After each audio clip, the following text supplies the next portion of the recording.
In this next optimization video, we're gonna do a lot of little cleanup in between our barcode app and the appetizers app. And then we're gonna finish off with some date formatting on our date of birth, right? If you see this account screen. So it doesn't show today's date, right? It'll show like a date like 20 years ago for ease of use, right? Because we're all 20 years old, right? Anyway, that's the gist of what we're gonna handle here. Let's start off in our barcode app. Okay, like I said, these are gonna be small things, but looking at our barcode scanner view, like the main view, we actually don't need this max width infinity. Remember, we did this so the scanner view would spread across the whole screen. Well, one tricky thing with SwiftUI is some views will expand to fill all of their available space. Some will only take up as much space as they need. So an example of this is text. Let me pull up the canvas here to show it.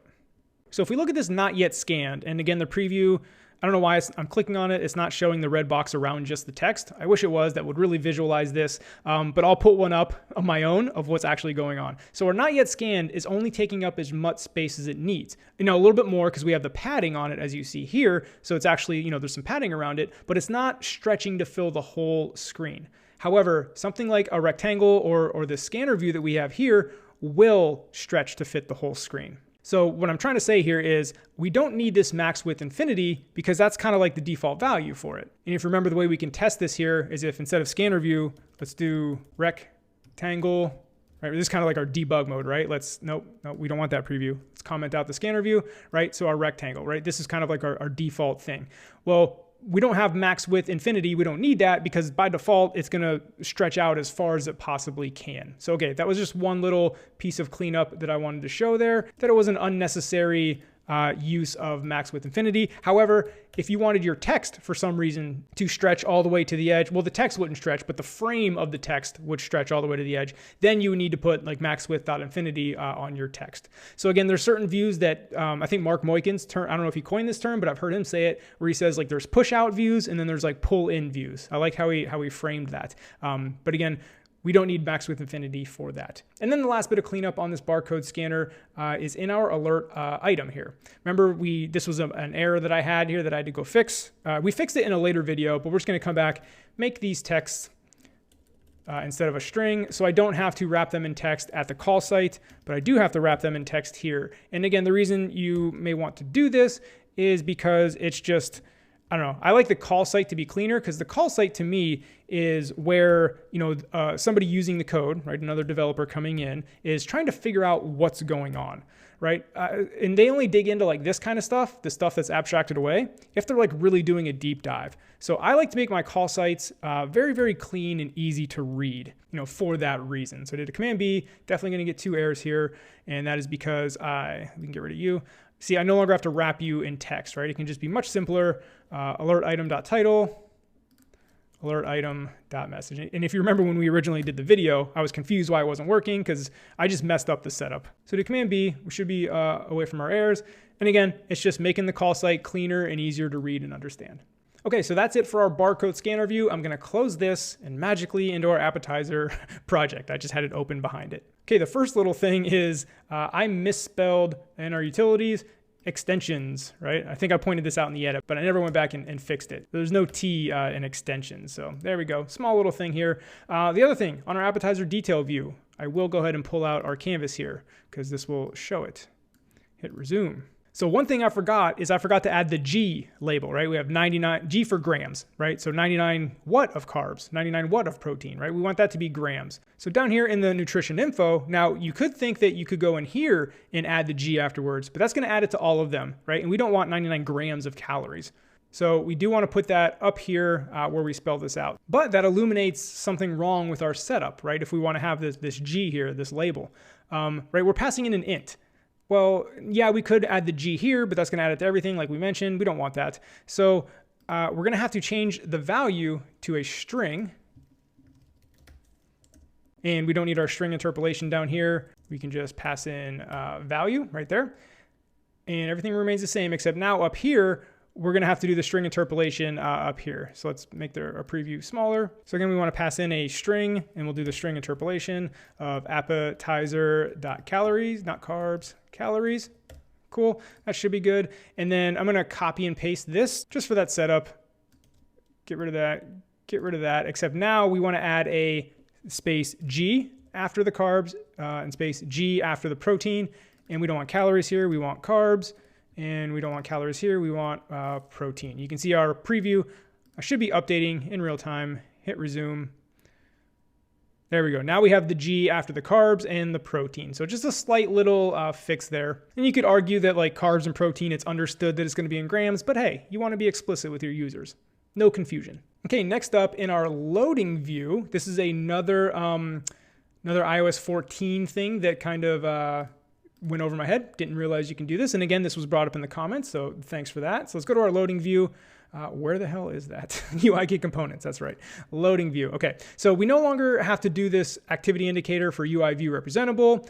We can just do a progress view. So the progress view, and then the modifiers we want to add, we want to give it a style. So progress view style of circular something, right? Yep, circular progress view style. And you can initialize that with a tint, which is a color, and we want to make that our brand primary, right? So we just want our spinner to be the green, just like we had before. So now to test this, let's go to the screen here, and in our appetizer list view here, instead of, I'm just going to put a bang in front of this. So if it's not loading, we're going to see the spinner. So I'm just using that for debugging, so we always see the spinner when we run it. And we're still in dark mode. More on that in a second. Let's go back to light mode. Cool, so you see our dark green spinner. It is a lot smaller than we had it. I don't know, maybe you like that small size. I'm gonna stop this and we are going to go back to our loading view here. And then another modifier on progress view we can do is .scale effect. And we can pass in a scale of just, let's say 2. Doubling the size is basically what we're doing here. So let's run this again and we should see our spinner nice and big. Yep, there we go. Big spinner in there. And you can play with the scale to get the size you want, but our spinner is back working. Another thing you can do with this progress view is you can initialize this with a title. Title key here, you can do loading ... Now run it and you can see, you'll see like the label here. It's gonna be huge because we made it bigger. You can like adjust that, but I don't know. I just like the spinner. I'm a fan of like minimalism, white space. That loading to me is just clutter. I know it's loading. It's a spinner. So anyway, just letting you know you can do that. So the point of this is now you can use a progress view, and the new thing in iOS 14 is this circular progress view style that will now give us the spinner. And again, you can adjust the size of it with this scale effect here. So again, we no longer need this activity indicator view, the UI view representable. I'm gonna leave it here just for reference, but you can now use progress view to do that. So nice, simpler, built-in Swift UI way. And if you remember when we built this, I was like, oh, this is gonna be added soon. I can't believe this isn't in there yet. Well, I'm dumb, it was in there. Okay, next, let's go to our assets. We are going to adjust our color. If you go to brand primary, right? Because, okay, let's run this real quick. iPhone 12 Pro, let's go back to dark mode, Command-Shift-A. So, okay, there's our spinner. Okay, this is what you gotta be careful with this debugging stuff, right? So now I wanna get rid of my bang there to make it so it only shows up when it is loading, not all the time. Again, that was just for debug purposes so I could see that. Okay, so we're in dark mode. Now look at the dark green is kind of hard to see in dark mode, right? And especially on the account. Like look at save changes. The text is kind of hard to read. I mean, it's not impossible to read, but it could be better. And you can basically make colors for dark mode and light mode, like our brand primary. So that's what we're gonna do here. So in our XC assets, see we have any appearance and then dark appearance. Click on dark appearance, get rid of that here. Pull up your right pane here in the upper right, and you can see show color panel, and then just pick a color you like. I'm gonna go with a more like vibrant green for when it's in dark mode. And we can close that out. Cool, so now you can see in our normal appearance, it's gonna be the dark green. In dark mode, it's gonna be this much brighter green. So now let's run it. And you can see, look at our tab bar, it's much brighter. Go to our account screen, you can see it's much, much brighter. Some of you may even like that look even better. Well, the one thing I didn't do was, so this is an image and I custom made that image so it had our dark green. And you can do what I did with images. I'm just realizing this now as I'm recording, so I'm not prepared for this. My apologies, but I can explain it and you'll get it. So if I go to my empty order here, same thing, right? If in appearances over here on the right, if I add any/dark, now I can add a dark appearance. Just like we added a different color, I could go in and customize this image in like Sketch or something. And instead of this dark green, I can make that my bright green that I made it. And then I can import that image and then drag that down here to dark appearance. And now the image will change, based on whether I'm on dark mode or light mode, right? So you would see that image. So apologies for not being prepared for that. It just came to me as I'm recording, but I think you get the idea. But you can see, I actually kind of like the way this looks, this bright green. It's a good color combo. So anyway, you can see how we're changing the colors. Again, Command Shift A to go back to light mode. Look, we're back to our dark green. Dark mode, back to the light green. So that is how you can use, light and dark appearance in your assets, to adjust for that. Okay, let's go back to dark mode because I'm really digging the way this looks. Let's pull up our date picker, right? So April 2020, that's what it defaulted to my birthday, but when we don't have a user in there, because remember my user showed up because we saved it in user defaults, it would show up to November 2020. Well, I want to I don't want to make my user have to scroll all the way back to however old they are, right? That's annoying for the user. So let's say we have we're in a bar, right? Appetizers or a restaurant, you got to be 18. So we want the minimum age to be 18, right? So that's where we want this to start at. So stop this. And then actually, let me open up my simulator. I suggest you do this too. Let's get out of this. So we'll go home. I'm going to delete the Appetizers app. That way it removes my user default, so we can go back to having the default setup there for when a user would actually change their date here. So we want to go to the account view here. Okay, so in the account view, right, we have this date picker. Well, we want to use a different initializer of the date picker because we want to get a date range. So I could just add a date range, but I found tweaking the parameters sometimes messes it up. So how I usually do it, just to be safe, because I like getting the autocomplete, I just do another date picker. I mean, I'm going to delete the one on top, and then look at all these different initializers. This is what I was talking about. I didn't want to try to custom my own and mess it up. But here's what we want. We want the closed date range that you see here. However, we also want our date picker components. So here it is, displayed components. You can barely see the edge of it, but we have our title, selection, closed date range, display components. That's the initializer I want. Right there you can see. So the title is going to be the same. Command C for the birthday. Cool.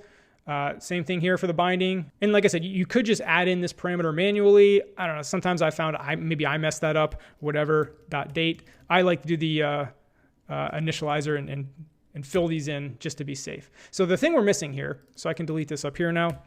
The thing we're missing, so we have our title, our selection, our date range, which we don't have yet, and our displayed components. Okay, so we need a range of dates. The date range we want is we don't want somebody to enter a birth date that's younger than 18 years old. So that's the end of our date range.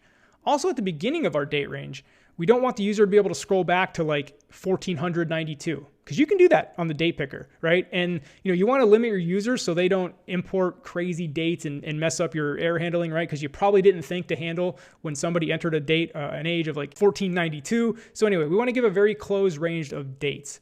So we need to create a date that is 18 years ago, and then also one that's, let's say the max age is 110, right? If somebody older than 110 is coming to your bar, what are they doing? They're 110. Anyway, that's what we're going to choose. If you want to adjust the dates, you'll see how easy it is.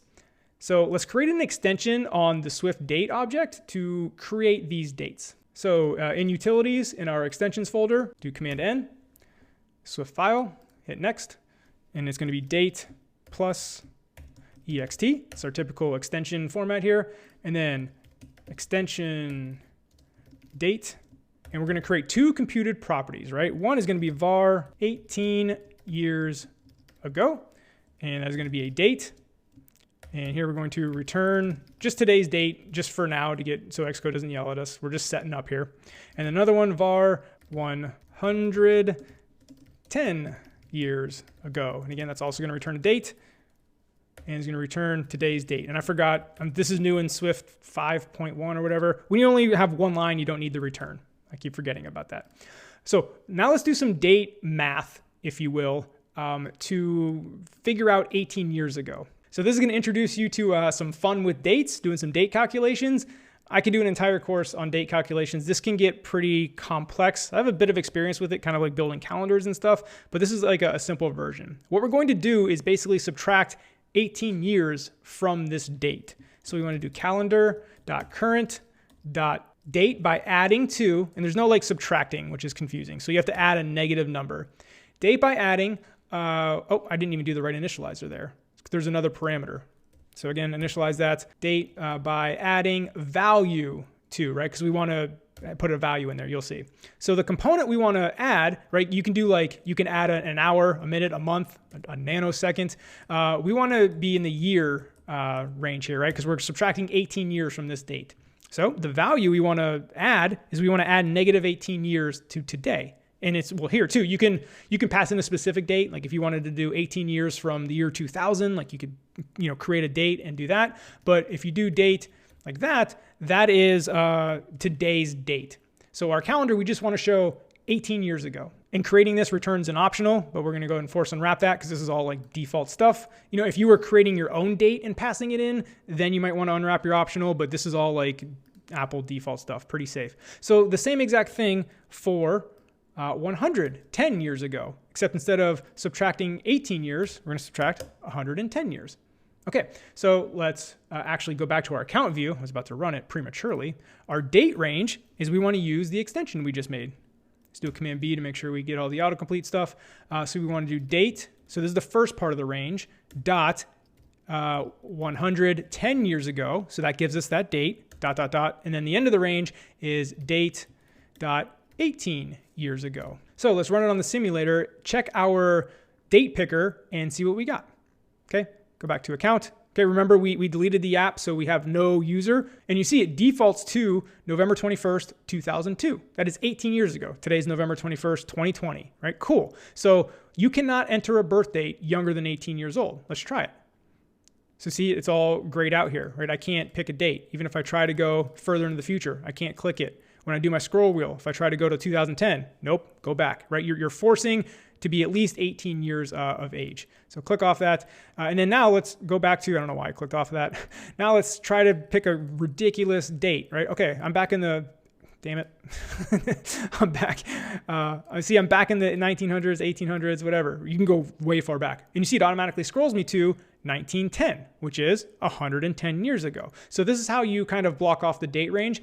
And this is the little stuff, right? You've heard me talk about the first 90% and the second 90% of your project. This little like usability stuff is the second 90%. You don't have to do this, but your users, it's going to be a better user experience for them rather than as soon as this date opens up, it opens up to today's date. They got to scroll back 30, 40 years, however old they are. Like that's annoying. Well, if you kind of, put it as the minimum, that at least gets them, halfway there potentially. But really that's just an exercise in kind of like, making some date calculations and putting some limits on your calendar if you need to do that, right? For example, this also limits putting a date in the future, right? Because if you're not born yet, what are you doing? And again, this is nice to do so your users can't put bad data on your database by these ridiculous birth dates. Anyway, small little stuff like that. But that wraps it up for this optimization video. Again, we did a lot of small cleanup, fix that calendar, and that's it for now on the optimization, but there's certainly more to come.